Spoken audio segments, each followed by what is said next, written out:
저는 어르신들을 대상으로 선진형 요양 서비스를 제공하는 요양 사업을 하고 있습니다.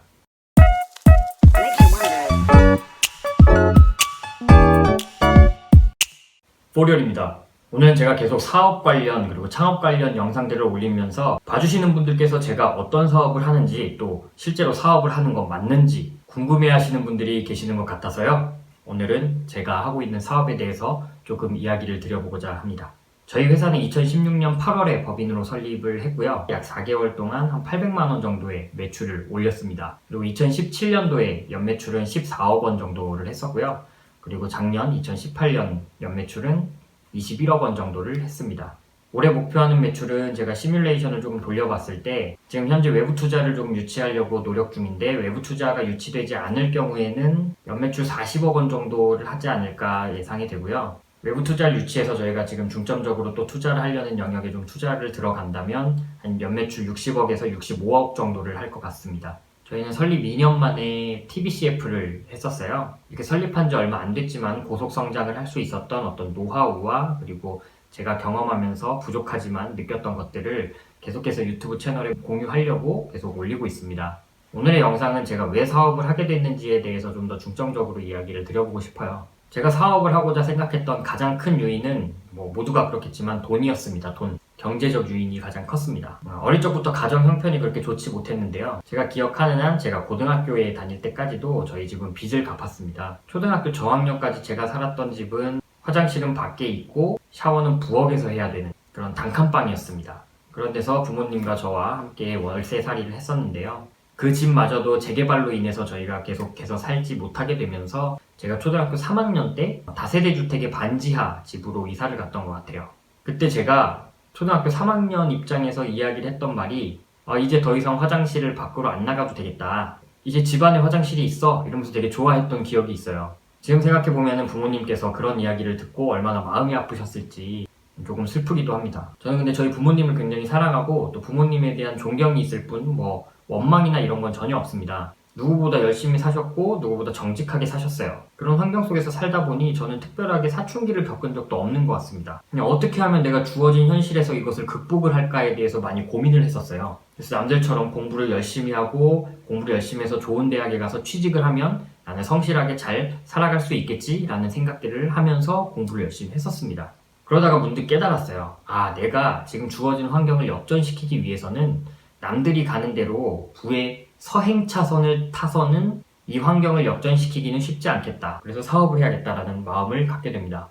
그리고 대학을 진학할 때 경영학과로 진학을 했습니다. 20살에 경영학과에 입학해서 제가 느꼈던 건 저는 경영자가 되는 줄 알고 경영학과에 왔는데 현실은 그렇지 않더라고요. CPA, CFA, 대기업 취업, 금융권 취업, 재경직 시험, 제가 겪었던 경영학과는 이런 각종 시험과 취업에 포커스가 된 어떤 교육의 기관 같았어요. 그때 좀 경영학과에 온 것에 대해서 조금 회의감을 느끼면서 밖으로 많이 나가서 놀았습니다. 대학교 1학년 시절 홍대나 강남 여러 번화가들을 다니며 장사가 잘 되는 가게는 어떤지, 장사가 안 되는 가게는 어떤지, 어떤 특징들이 있는지, 저기는 왜 잘 될까? 저기는 왜 안 될까?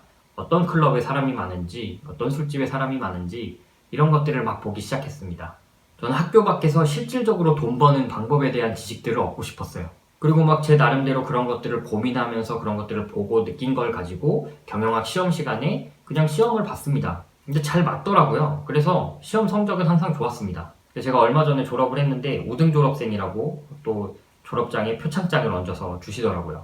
감사드립니다. 여담이었고요. 그래서 1학년이 지나고 나서 그냥 바로 군대에 입대를 했습니다. 제가 군대에 입대하면서 생각했던 것은 내 군대 2년 동안 정말 아무도 생각하지 못한 사업 아이템, 획기적인 아이템을 가지고 나와서 내가 군대 제대하면 사업을 시작해야지 라는 마음이었습니다. 저는 헌병으로 근무를 했었는데 게이트에서 헌병 근무를 서면서 지나다니는 사람들을 자꾸 계속해서 관찰을 했었어요. 사람들은 뭐를 불편해할까? 사람들은 어떤 서비스가 있으면 좋아할까? 이것들을 계속 고민을 했습니다. 그리고 훈련소에서 받은 조그만 메모장에 항상 아이디어가 떠오르면 사업 아이템을 막 적곤 했어요. 그렇게 2년이란 시간이 지나니 그 조그만 노트가 빽빽하게 사업 아이템으로 꽉 찼습니다. 지금도 그 자료들이 있는데 그 자료들을 지금도 살펴보면 실제로 사업이 돼서 지금 잘 되고 있는 것도 있고 뭐 중간에 나왔다가 없어진 서비스도 있고요. 아직까지 뭐 시작을 안 했던 무리한 서비스, 뭐 말도 안 되는 서비스들도 있고 되게 다양하게 있어요. 근데 그때 느꼈던 것은 이거였습니다.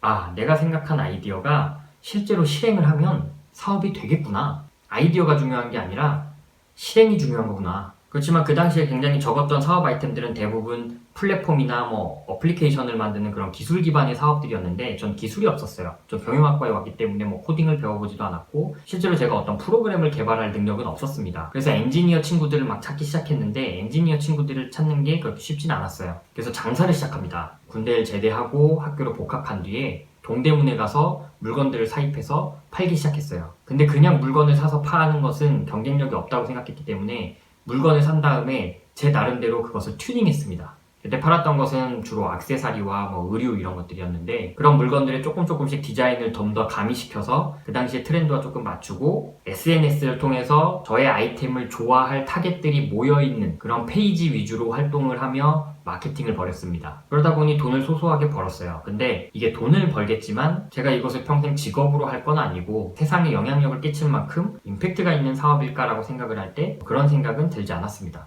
저는 돈도 좋지만 기업을 만들고 세상을 조금 더 나은 방향으로 변화시키고 싶었어요. 실제로 사람들이 불편해하는 것 아니면 사회적으로 문제가 있는 것들을 해결할 수 있는 그런 솔루션을 제공하는 기업. 나만 잘 먹고 잘 사는 게 아니라 남들도 내가 제공하는 서비스나 제품으로 인해서 행복해질 수 있는 그런 회사를 만드는 게 제 꿈이었습니다. 그러기에 동대문에서 물건을 사입해서 파는 거는 돈은 벌겠지만 저의 꿈과는 맞지 않았어요. 그래서 중단을 합니다. 그러고 나서 저는 창업학이라는 학문을 융합 전공했고 청년들로 구성된 스타트업 팀에 들어가서 여러 가지 각종 경험들을 많이 하기 시작했습니다. 각종 창업 대회에도 나가고 정부 지원금을 통해서 사업을 영위해보기도 하고요. 투자자들을 유치하기 위해서 투자 IR 피칭을 하기도 하고 정말 지금까지 쓴 사업 계획서가 한 50개는 넘는 것 같습니다. 그러다 운이 좋게 세계 대학생들을 대상으로 하는 세계 대학생 창업 대회에 나가게 됐어요. 거기서 해외 시장과 해외에서의 흐름, 해외는 지금 어떤 것들이 움직이고 있는지들을 보게 됐습니다. 이렇게 시대의 흐름을 파악하고 나서 한국 시장을 조사했어요. 그리고 한국 시장의 열악함들이 보였고 한국 시장의 그런 문제들을 풀면 큰 기회를 잡을 수 있겠다라는 생각을 해서 한국 시장을 대상으로 스타트업을 시작했습니다.